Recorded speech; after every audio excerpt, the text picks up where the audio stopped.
Hey, hey, welcome. Come on in. Come in. Welcome to day 2 of the FEM-ATHON.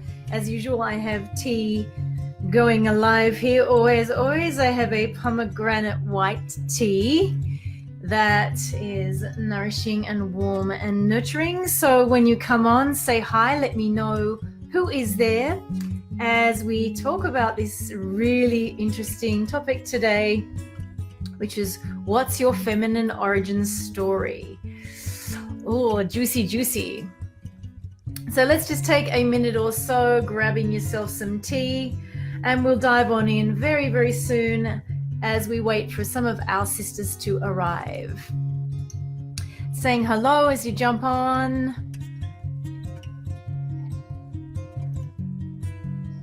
One of the core things that we learn in terms of our feminine power is this, courageous coming out of hiding piece. I don't know if any of you know this who are watching this, but I am actually an introvert. I'm a classic introvert. And so, in order for me to serve my mission, I have to come out of hiding behind that introvert that often wants to be alone and in recovery spaces. Who have we got here? Henriette, hello. Madison, hello. Oh, hello. Liv, hello. Henriette, hello. Pamela, Madison, hello. Welcome, lovelies. Beautiful, beautiful. I think, Madison, you worked out to start posting as yourself. It's all good. Maria, welcome. Good. Well, let's dive on in, ladies, and you can catch up if you're catching up at this stage of the video today, the live stream.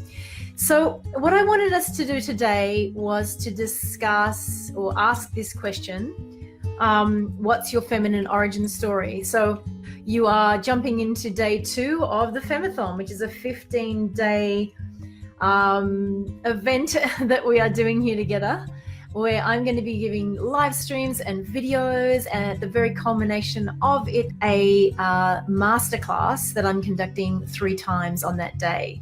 So in the meantime, jump on in as many videos as you can. I am here essentially to be discussing many myths, mistakes, and misconceptions that I've seen so many women that I've worked with over the last 20 odd years. The myths, mistakes, and misconceptions that we've all been faced with as women, and as women seeking to become powerfully feminine women. Essentially, we're going to be asking this ongoing question, which is, how in the heck did we get here as women? And what do we need to do to fully embrace our feminine selves again? Okay, so today what we're discussing is this concept of what is your feminine origin story?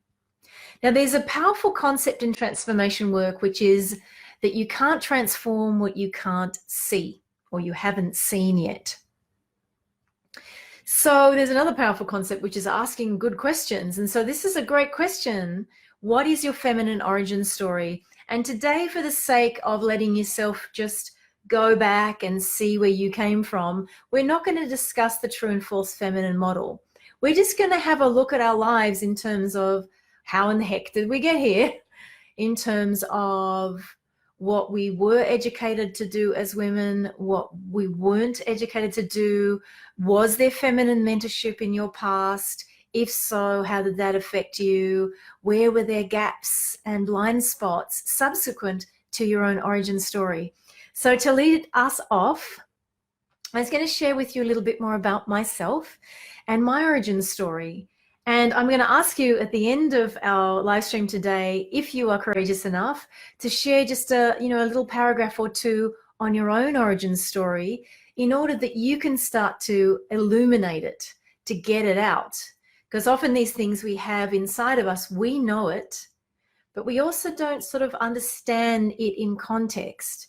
And the context here is you as a powerfully feminine soul, okay? So firstly, I grew up in a male-dominated house, as in my father, 2 brothers that were older than me, and then my mother, who you'll find in my story had like 0 to no feminine instincts in her body. And so she was also already in an era where she was starting to uphold the masculine dominant paradigms. So I was this island with basically these 4 other people that displayed this whole lens of masculine things as what life was about, right? Now, before we fast forward, when we grow up, and I'm getting off my story for a second just to teach for a sec, if that's okay. So when we grow up as little babies and little children and then young women, the landscape of our consciousness is usually that is unconscious, unsaid, unseen. That is dominated usually by our upbringing environment, right?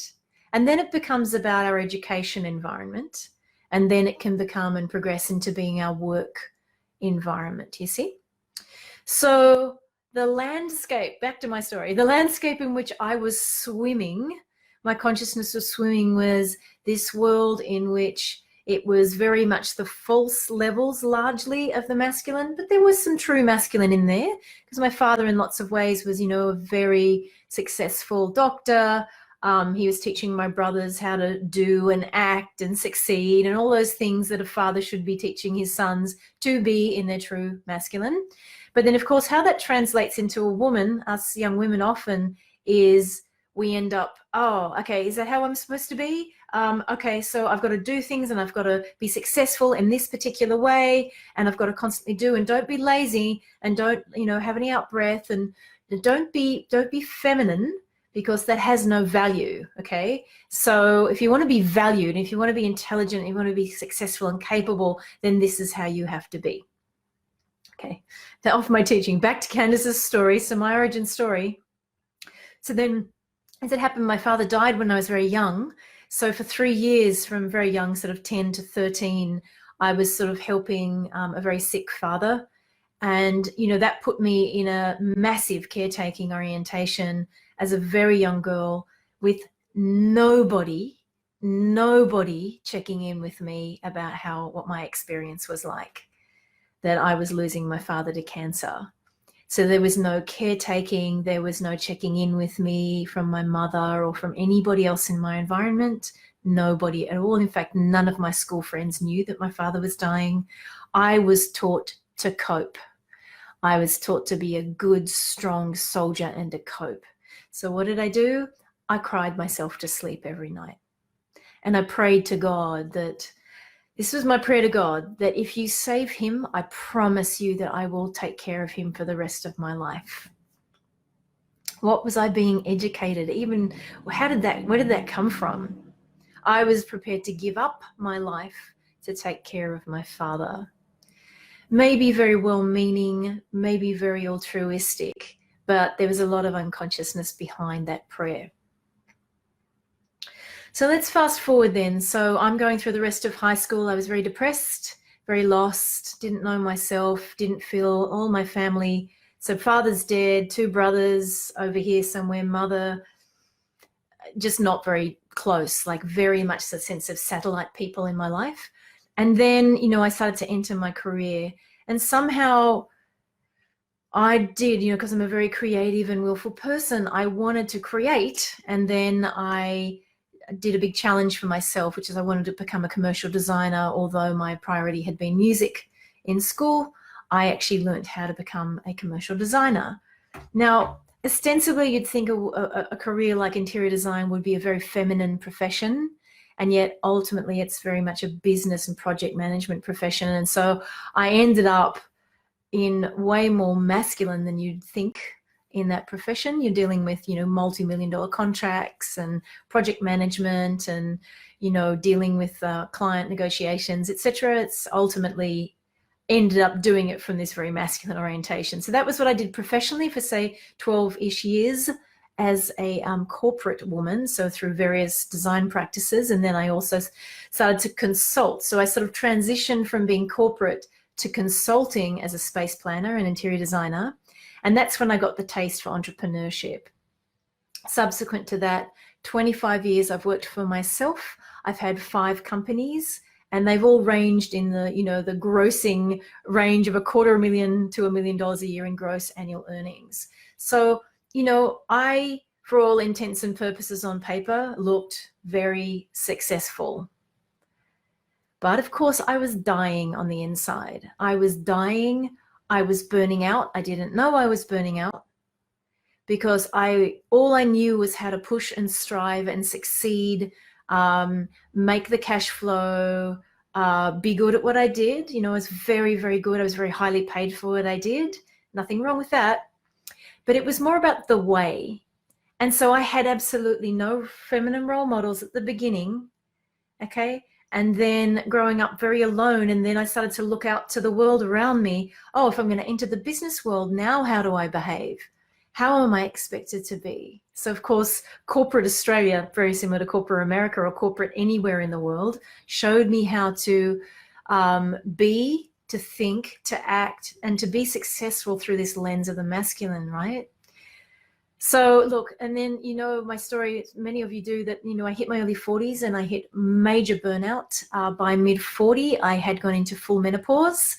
I always submit that that's because my body was saying to me, well, if you're going to be a dude, then we'll take away all that is feminine inside you, right? And then I had a lot of menopause complications that I'm honestly still working my way through. All right. So, I mean, that's the essence of it for me. And of course, you see, when I had this epiphany, when I went through the burnout and then I went into a full-time meditation period, I had this deep sort of yearning, something inside me that had become very buried and lost, which is this yearning for being me and yearning for authenticity and yearning for, I am a woman, for God's sake. I'm yearning to be a woman. What the hell is that? And having had no role models, no leadership in the feminine, I really had to go and sort of start to look through this lens of what I want is to be feminine. I love creating. I love building businesses. I love doing those things, but I cannot do it the way I've done it. The 40 odd years preceding was completely exhausting. It had burnt me out. And I had nobody telling me that where I was heading to burnout, by the way. Nobody said that. Everybody was in agreement that that's the way you should be and think and act and be successful. So if we're all in agreement, then it must be right, right? All right. And so look, when I started to look through the lens of, okay, look, I do have this spiritual practice. What else do I need to do to shift my life from this masculine, man mode dominant way of being toward feminine? What would that look like? What would that mean? What would it mean to run a feminine based business? And then I realized that it was not just something I wanted for myself, but I realized that it was a deep sense of purpose, in that when I looked around me, it's like, I'm not the only one who's like this. There's almost every woman I can see. And I started to see and detect the symptoms in them, whether they were heading to burnout, the overwhelm, the exhaustion, the suffering that they were stuck within these what we call masculine paradigms of operating, and what became Man OS, or the masculine operating system that we were operating from. And then I went, gosh, I want to help these women reboot to FEM-OS, a feminine operating system, like operating from a feminine dominant way of being, doing life, communicating, doing our relationships, and doing our work or business, what I call doing our life, our lifestyle, and our livelihood. All right, so therein is at least a bit of a taste of my origin story. And I think you can detect there that there was just so little feminine mentorship there until the end, okay? I still honestly, when I did my research, so we have 20 odd years, 25 odd years of spiritual research, and then the application of that into everyday life, livelihood, lifestyle, and then years where I became very pointed at reading, researching, implementing, activating, trial and erroring what it means to be feminine as a woman in this modern world. That took me years. And I've now actually distilled that down into what I call the 5 core feminine arts. And this is actually what I teach. I teach a systematic way to get into your feminine power by implementing the 5 core feminine arts. And this is what I teach in the Powerfully Feminine Intensive. But what I wanted to say, I just want to check in with you first, because what I want to start to do is to see who is willing to start to share their origin story. Hello, Marsha. Hello, Rebecca. Candy Fisher, Michelle Antoinette, Marsha Watt. Hello, hello. Oh, I got some little teary eyes from you, some sad eyes. I think that was you responding to my own story. So look, I want you to reflect on your own origin story. You can do it now, or you can write a little blurb and then cut and paste it in here. But I would love it if you were willing to share some of aspects of your origin story. And as you're thinking about that, I do want to spin back and reflect on a few women in my life that in some ways did save me, because I remember them to this date.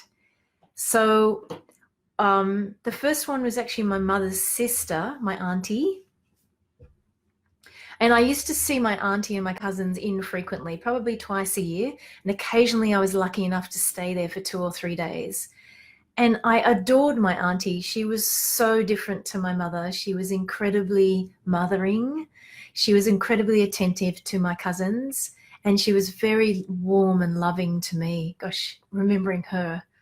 She's still alive, but just remembering that as a little girl, it was so warm, the environment that she created, such an incredible space in which she grew up her children, and in stark contrast to the coldness of my upbringing. I remember that when my mother would come and pick me up, I would cry all the way home. So she was a feminine role model, but unfortunately very brief, and little snapshots I got of her. And then I didn't even realize it, but in my teenage, so my father's died, and the girlfriends that I chose, I realized that, although it was the girlfriends too, I ended up having a really special relationship with their mothers. So these mothers, particularly one mother who was Jane Milani's mother, Carolyn Milani, she was an Italian mother. She was Australian, but she carried the Italian thing. She was also a psychologist. She was a very brilliant woman. But she was also some woman that I was looking toward. I was always seeking feminine mentorship because I had nothing in my home situation and environment.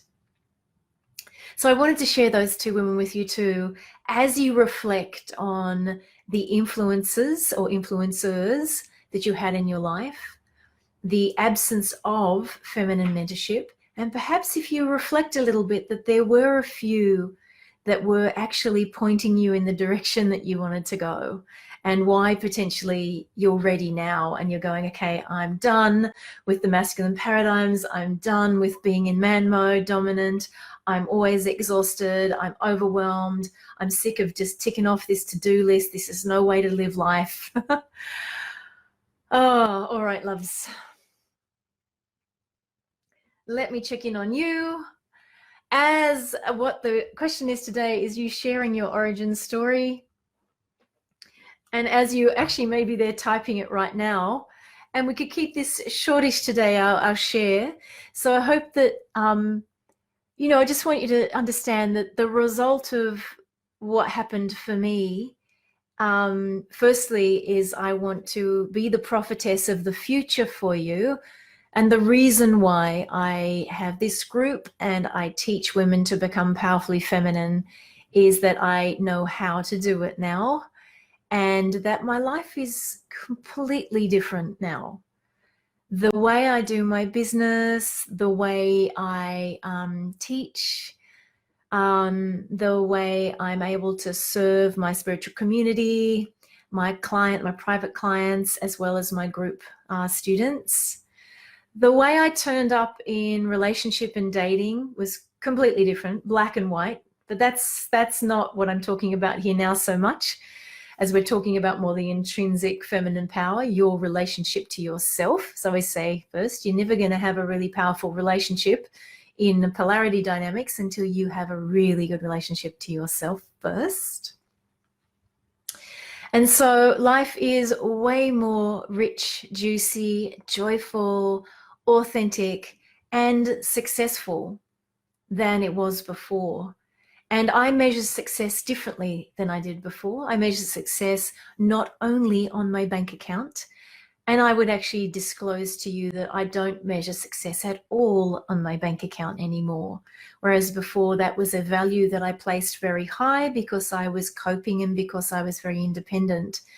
It is now not how I measure success.